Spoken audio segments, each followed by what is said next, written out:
Paragraph 483 of the Encyclopedia runs like this. The objective mind is the absolute idea, but only existing in itself, and as it is thus based on finitude, its actual rationality retains the aspect of external apparency. The free will finds itself immediately confronted by differences that arise from the circumstance that freedom is its inward function and aim, and is in relation to an external and already subsisting objectivity. This objectivity splits up into different heads, for instance anthropological data like private and personal needs, external things of nature that exist for consciousness, and the ties of relation between individual wills that are conscious of their diversity and particularity. These aspects constitute the external material for the embodiment of the will.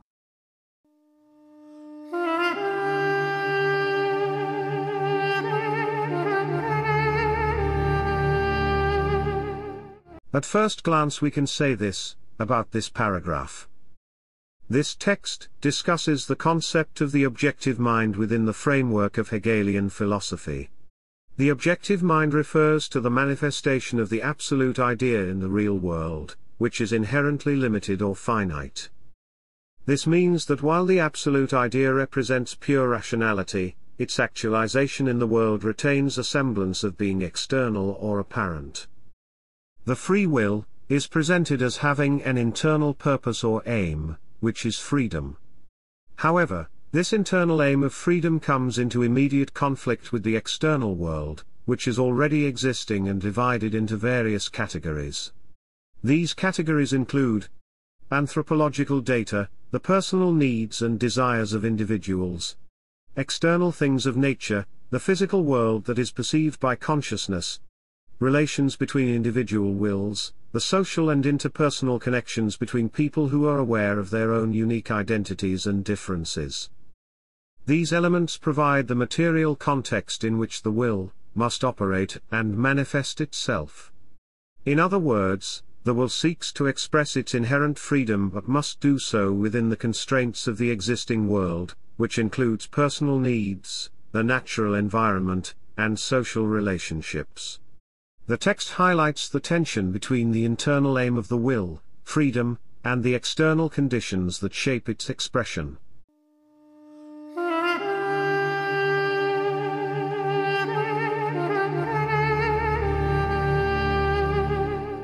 We need to go into the issue of the relationship between thought and the will. How does Hegel express this relationship? In other words, how does the free will arise out of thought? It is an old problem, namely how to understand the relationship between the theoretical and the practical mind. Hegel states that the free will is a form of thought. Thinking is an activity of the mind. The mind exists in a process of transformations, through a multiplicity of moments or shapes. It is a developing mind. In this process, thought, actually the spirit as a thinking mind, comes to be what it is. At first, the mind is absorbed in its corporeality, which Hegel called the subjective mind or anthropology.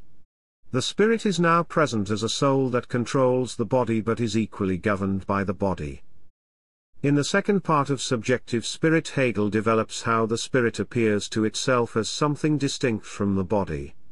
That is called the phenomenology of the spirit. Phenomenon means the appearing in Greek. In this phenomenology the spirit or mind appears first as consciousness, then as self-consciousness, and then finally as reason. Reason is the unity of consciousness of the world and self-consciousness. At this stage, the spirit discovers that the determinacies of the mind are equally objective determinacies of reality.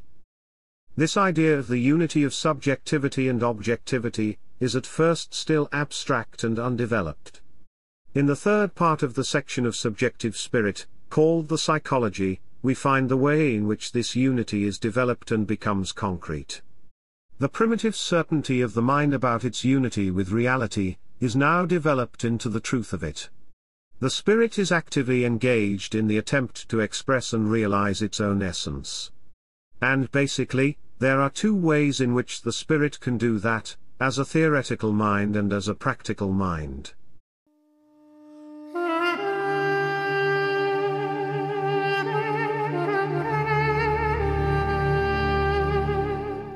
So what does it mean exactly, theoretical mind?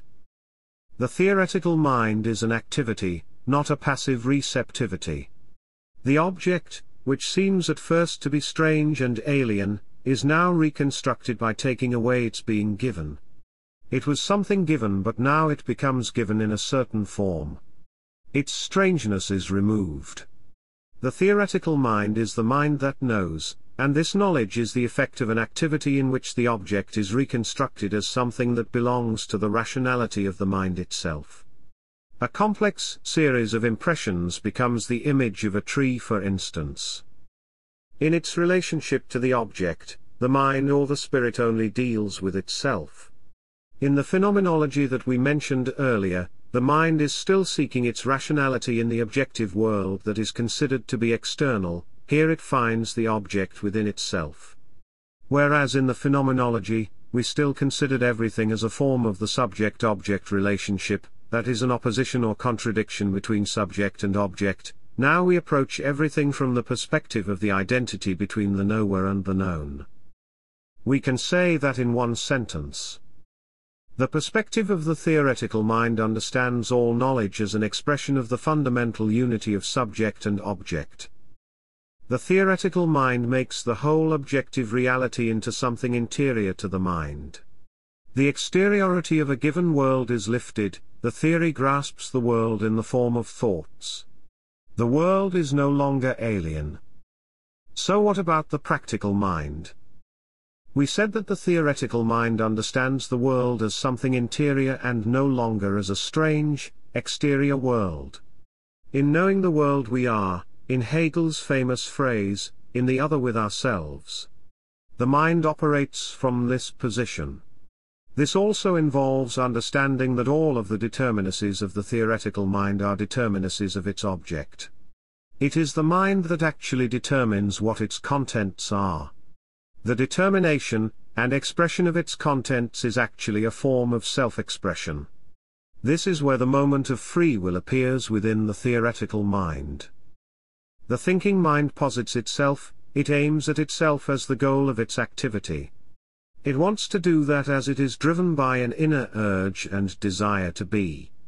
As free will, it no longer takes its point of departure in the given world, the world of experiences and impressions, but it starts now with it itself. Objectivity becomes an integral part of the intellect, now it tries to express its inner reality in the real world. The free will is therefore at first purely subjective. The development is aimed at removing this subjectivity of free will to elevate it into what Hegel calls objective mind.